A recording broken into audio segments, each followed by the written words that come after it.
Assalamualaikum warahmatullahi wabarakatuh.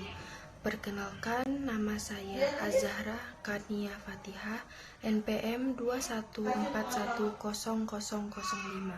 Saya dari Prodi Kesehatan Masyarakat. Di sini saya akan menjelaskan sedikit apa sih ilmu epidemiologi itu. Jadi, epidemiologi itu berasal dari kata epi, itu yang berarti tentang, demos itu masyarakat atau rakyat atau masyarakat, logos itu adalah ilmu pengetahuan. Jadi ilmu epidemiologi itu adalah ilmu yang mempelajari penyebaran penyakit dan menemukan penyebab penyakit yang berhubungan dengan kesehatan.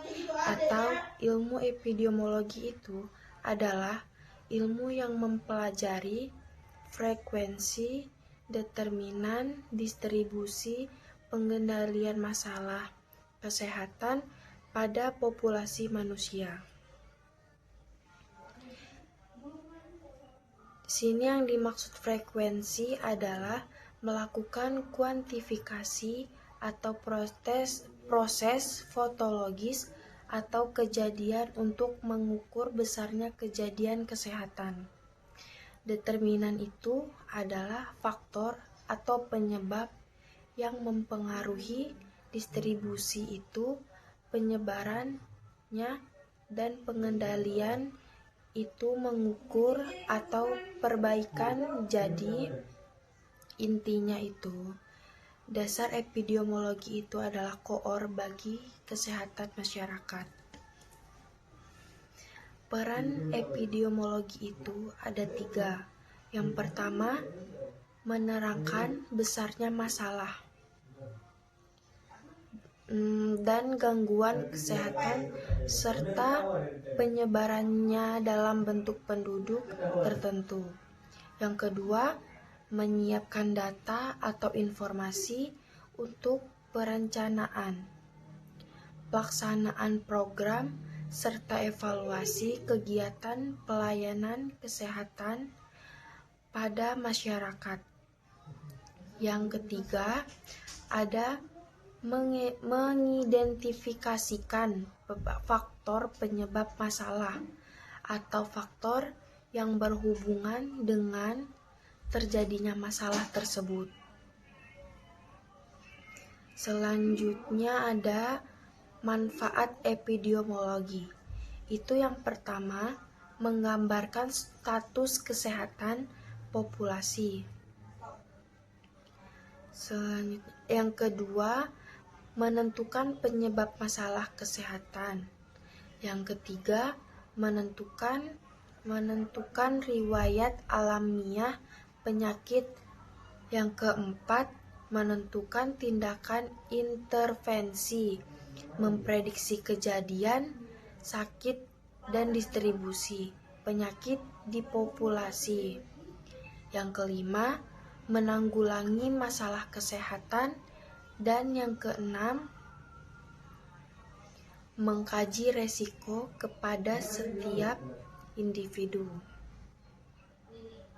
Selanjutnya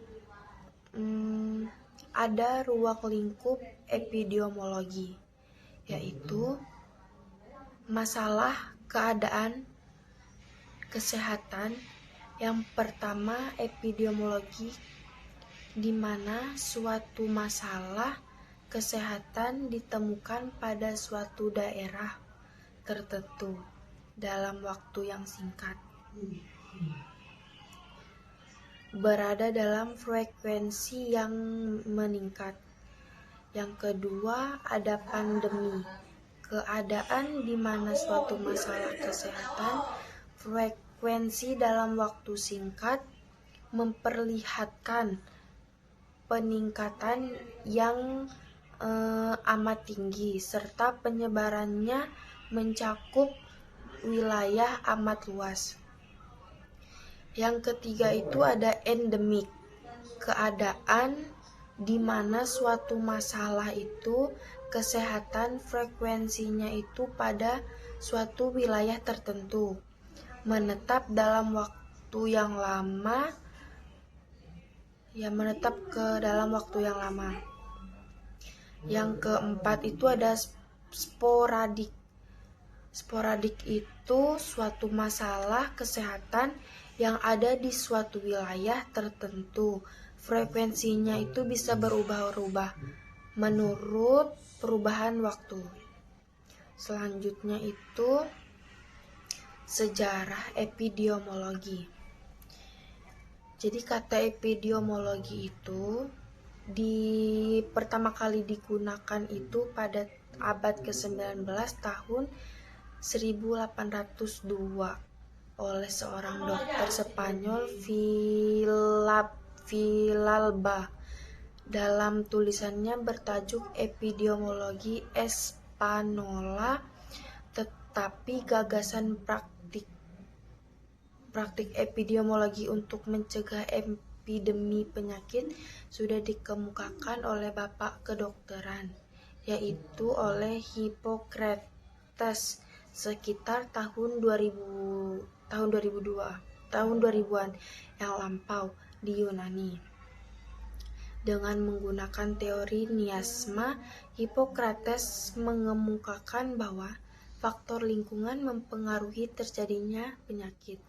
Teori terus digunakan sampai dimulainya era epidemiologi modern pada paruh pertama abad ke-19 tentang penyakit keracunan oleh zat dari kotoran yang berasal dari tanah, udara, dan air. Dari catatan sejarah, epidemiologi merupakan ilmu yang telah dikenal sejak zaman dahulu, bahkan berkembang bersamaan dengan ilmu kedokteran karena keduanya disiplin. Ilmu ini berkaitan satu dengan yang lain.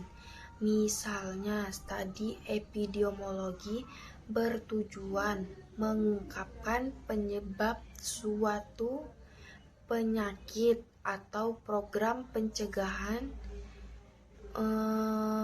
dan pemberantasan penyakit yang membutuhkan pengetahuan ilmu kedokteran seperti ilmu faal, biokimia, patologi, dan mikrobiologi. Wassalamualaikum warahmatullahi wabarakatuh. Jadi cukup sekian penjelasan saya tentang ilmu epidemiologi. Jika ada kesalahan atau kekurangan ataupun kekeliruan, saya mohon maaf, dan kepada Allah saya minta ampun. Saya akhiri. Wassalamualaikum warahmatullahi wabarakatuh.